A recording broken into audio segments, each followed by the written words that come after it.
दोस्तों, मैं हूं आपका दोस्त एडवोकेट फ़हीम बहनान। कैसे हो आप लोग? और आज हम डिस्कस करने वाले हैं कुछ ऐसे टॉपिक जिसके बारे में हाल ही में बहुत चर्चाएं हो रही है। हम देख रहे हैं न्यूज़ में, मीडिया में, कई बार हमने देखा कि कई तरीके से वक्फ को हर तरफ डिस्कस किया जा रहा है। तो आखिर हम इस टॉपिक में समझेंगे कि वक्फ है क्या और इसके बारे में क्यों इतनी डिस्कस हो रही है। आखिर 2024 का जो नया वक्फ बिल बीजेपी सरकार द्वारा लाया गया, हमारे माइनॉरिटी मिनिस्टर किरण रिजिजू जी, जिन्होंने ये वक्फ बिल को इंट्रोड्यूस किया, तो आखिर ये वक्फ बिल है क्या, आज के इस एपिसोड में हम जानेंगे। और हम आगे जानने की कोशिश करेंगे कि आखिर मुस्लिम समाज का क्या मंतव्य है कि जिसके आधारों वो लोग इस बिल का विरोध कर रहे हैं और आखिर उन्हें इससे क्या नुकसान हो रहा है। क्योंकि हम अगर देखें तो सरकार द्वारा इसके कई फायदे गिनाए गए हैं। जैसे कि सरकार ने बताया कि ये बच्चों के लिए, औरतों के लिए और गरीबों के लिए बहुत मदद करने वाला बिल है।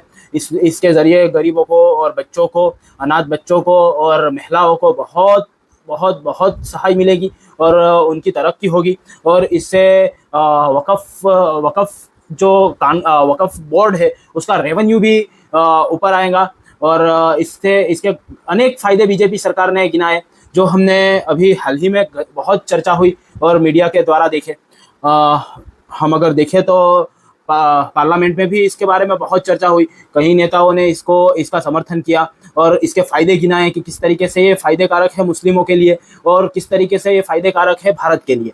और कई नेताओं ने, विरोध पक्ष के नेताओं ने, कई ने इस पर वांधा जताया कि ये किस तरीके से नुकसान करेगा मुसलमानों के लिए और किस तरीके से नुकसान करेगा भारत देश के लिए।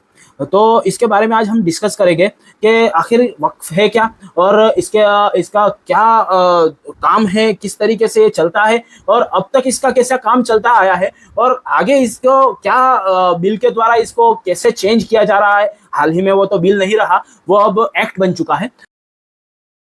आइए जानते हैं आखिर वक्फ है क्या। तो दोस्तों, वक्फ जो है वो मुस्लिमों के द्वारा या लोगों के द्वारा, कोई भी जाति का या कोई भी धर्म का इंसान अगर किसी प्रॉपर्टी को दान करता है, सीधे शब्दों में हम अगर समझे तो दान जो करता है, वो उस प्रॉपर्टी को अल्लाह के रास्ते में दे देता है कि इस प्रॉपर्टी को अल्लाह के लिए भले कामों में यूज करना है। जैसे कि मस्जिद बने, मदरसा बने या स्कूल बने, हॉस्पिटल बने या कुछ भी बने, भले कामों के लिए चैरिटी करता है, उसे वक्फ कहते हैं। और इसके अंग्रेजों ने ये वक्फ एक्ट जो है वो 1937 में पहली बार बनाया कि अगर किसी इंसान ने वक्फ कर दी किसी प्रॉपर्टी को, तो उस प्रॉपर्टी को किस तरीके से हैंडल करनी है वो उसके लिए मुतवल्ली बनाया जाता है। तो मुतवल्ली उस प्रॉपर्टी के ऊपर थोड़े टाइम में खुद का कब्जा ना जाहिर कर दे, इस वजह से की बनावट की गई, जिसके द्वारा वो प्रॉपर्टी वक्फ के नाम पे चलती है, तो वो किसी की खुद की नहीं हो सकती। उसके बाद आज़ाद भारत के अंदर 1954 में पहली बार वक्फ बोर्ड का गठन किया गया और वक्फ बोर्ड बनाया गया। उसके बाद 1995 वक्फ अदालत की निमणूक की गई और वक्फ ट्रिब्यूनल कोर्ट की स्थापना की गई। उसके बाद ये वक्फ अमेंडमेंट एक्ट 1995 अमल में आया। कई नए संशोधन करके उसे प्रस्तुत किया गया। उसके बाद दोस्तों हम देखें तो एक्ट के अंदर, दी वक्फ एक्ट के अंदर 2013 में भी एक बार इसमें कई संशोधन पहले भी हो चुके हैं। यानी हम देखें कि समय और ज़रूरत के हिसाब से इसमें कई बार संशोधन होते हैं। और बीजेपी सरकार भी अभी जो संशोधन लाई है, हमारे माननीय जो माइनॉरिटी मिनिस्टर है किरण रिजिजू जी, उन्होंने जो वक्फ बिल इंट्रोड्यूस किया है, उसमें भी संशोधन तो होने चाहिए, ज़माने बदलते हैं, होता है, उसमें कोई हर्ज नहीं है। लेकिन आखिर हम देखते हैं कि इसमें ऐसा तो क्या है कि इतना विरोध हो रहा है। तो इसमें जो हाईलाइट किए गए हैं जो बिल के मुद्दे, उसे हम जानने की कोशिश करेंगे। तो सबसे चर्चास्पद पहला मुद्दा यह है कि वक्फ में नॉन मुस्लिम को भी ऐड किया जा रहा है। अभी जो बीजेपी सरकार नए रूल्स लाई है, उसके हिसाब से नॉन मुस्लिम 2 मेंबर या उससे ज्यादा, या मिनिमम 2 और उससे ज्यादा भी मेंबर्स ऐड किए जा सकते हैं। तो उसके हिसाब से मुस्लिमों का कहना यह है कि अगर किसी भी बोर्ड में या किसी भी संस्था में अगर जो भी हिंदू हो, मुस्लिम हो या सिख हो, ईसाई हो, आज तक जो चलता आ रहा है कि जो संस्था जिस चीज के लिए काम करती है, उसी संस्था के लोग, उसी धर्म के लोग उसमें होते हैं। तो मुस्लिमों का विरोध वो है कि इसके अंदर गैर मुस्लिम को क्यों ऐड किया गया। हाँ, तो दोस्तों दूसरा मुद्दा है द सर्वे नया रूल बनाया गया कि अभी तक जो केसेस चलते थे दी वकफ एक्ट 1995 के बाद से, तो वो चलते थे वकफ ट्रिब्यूनल कोर्ट में। अब हाल ही में ये जो नया बिल लाया गया, इसके अंदर लाया गया कि जो जिले का कलेक्टर होता है, वो कलेक्टर साहब ही इस वकफ के केस को हैंडल करेंगे, उन्हीं की कोर्ट में चलेगा और उनका फैसला, पहले तो ये बताया गया कि उनका फैसला आखिरी होगा और उसके ऊपर कोई अपील नहीं की जा सकती, लेकिन उसके बाद इसको रिप्लेस किया गया लोगों के विरोध को देखते हुए और अनेक नए संशोधन और उनके सजेशन को देखते हुए इसे जो है वो बदला गया और उसमें ऐसा ऐड किया गया कि कलेक्टर के ऑर्डर के ऊपर जा सकते हैं, हाईकोर्ट में अपील की जा सकती है। तो दोस्तों इसके ऊपर इतनी चर्चा क्यों हो रही है? तो लोग मुस्लिमों का ये कहना है कि अगर कलेक्टर को अपॉइंट किया जाए, कलेक्टर तो खुद सरकार का कर्मचारी है और कई जगह ऐसी है जो डिस्प्यूट सरकार के सामने ही है, तो क्या कलेक्टर निष्पक्ष होकर कलेक्टर साहब ये इस विषय पे डिस्कस कर सकेंगे? क्योंकि खुद सामने कलेक्टर साहब तो पार्टी है, तो फिर क्या सोचने वाली बात वो है कि तो फिर क्या कलेक्टर साहब निष्पक्ष होकर इसके अंदर अपना जजमेंट पास कर सकेंगे? तो ये है दूसरा मुद्दा। उसके बाद जो थर्ड टॉपिक है उसके अंदर भी हमने यही यही बात चल रही है कि गवर्नमेंट प्रॉपर्टी जो आइडेंटिफाइड की जाती है, जिसके बारे में क्लेम किया जाता है कि ये वक्फ की प्रॉपर्टी है और गवर्नमेंट खुद मानती है कि ये गवर्नमेंट की प्रॉपर्टी है, तो ये केसेस तो गवर्नमेंट और वक्फ के बीच में हो गया।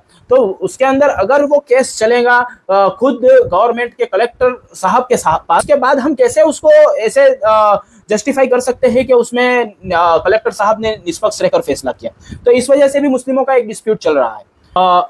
चौथा मुद्दा यह है कि इसके अंदर से जो वक्फ में जो लोग होते हैं वो मुस्लिम्स होते हैं ज्यादातर वक्फ बोर्ड में। तो वक्फ बोर्ड के लोग असल में जो जानते हैं कि मुस्लिम लॉ है क्या, मुस्लिम कायदा क्या है। हम अगर देखें तो मुस्लिमों का पूरा अलग कायदा है, उनका एक पर्सनल लॉ है। जिस तरीके से सिख का पर्सनल लॉ है, हिंदू का पर्सनल लॉ है, जिस तरीके से ईसाई का पर्सनल लॉ है, जिस तरीके से जैन का पर्सनल लॉ है, उसी तरीके से मुस्लिम का भी अपने धर्म के हिसाब से पर्सनल लॉ है। तो उनका मुद्दा ये है कि वक्फ में जो लोग बैठते हैं वो मुस्लिम्स होते हैं इस वजह से कि वो मुस्लिम लोग को जानते हैं, तो वो उस पर डिस्कस कर सकते हैं। कलेक्टर साहब इस पर फैसले करने लगे तो हम देखें कि क्या उस प्रमाण में, जिस प्रमाण में वक्फ में बैठने वाले वक्फ बोर्ड के लोग जो मुस्लिम लोगों को जानते हैं, उस प्रमाण में क्या कलेक्टर साहब उस लोग के ऊपर बात कर सकेंगे? भी मुस्लिमों का इस पर वो है एतराज है। तो दोस्तों अगला फिफ्थ टॉपिक ये है कि अभी एक सरकार ने इसके अंदर नया रूल लाई है। अब तक कोई भी इंसान इस इंडिया का, भारत का वासी हो, वो कोई भी अपने प्रॉपर्टी या कुछ भी दान वक्फ कर सकता था। अपनी कोई भी प्रॉपर्टी हो मुस्लिमों के लिए वक्फ वो कर सकता था। अब नया रूल के हिसाब से 5 बरस के लिए प्रैक्टिसिंग मुस्लिम होना जरूरी है। अगर कोई इंसान प्रैक्टिसिंग मुस्लिम 5 बरस से नहीं हो तो वो वक्फ को, किसी भी प्रॉपर्टी को नहीं कर सकता और वो वक्फ को नहीं दे सकता। इसी के साथ ये बात भी क्लियर हो जाती है कि जो 5 बरस के प्रैक्टिसिंग मुस्लिम की बात आ गई, तो इसका मतलब ये है कि नॉन मुस्लिम तो किसी भी प्रमाण में या किसी भी तरीके से अपनी प्रॉपर्टी को वक्फ कर ही नहीं सकते। तो ये एक टॉपिक ऐसा है कि पहले तो आपने बताया कि मुस्लिम बोर्ड में नॉन मुस्लिम को लेना है, वो मुस्लिम बोर्ड का मुस्लिम वक्फ बोर्ड का संचालन करेंगे, और उसके बाद आपने बताया कि नॉन मुस्लिम अपनी प्रॉपर्टी वक्फ इसको नहीं कर सकते मुस्लिम बोर्ड को। तो ये सारी जो मुद्दे हैं, इस वजह से मुसलमानों में अभी भी डिस्प्यूट चल रहे हैं। कई लोग आप यहाँ पे विरोध पे है, कई लोग इसके बारे में कई जगह पर रास्तों पे है, विरोध चल रहा है। अभी हमने कुछ ही दिन पहले देखा बंगाल में इसकी वजह से हिंसा हुई। मैं आपको बताना चाहता हूँ कि हम हिंसा के बिल्कुल खिलाफ है। दोस्तों हिंसा से किसी का भी भला नहीं होगा, हिंसा से हमारा देश सिर्फ बटेगा, हमें वो नहीं करना है। दोस्तों हमें सिर्फ करना ये है कि हमें जो भी हमारी बात है उसको हमारे सरकार के सामने रखने का हमारे पास राइट है।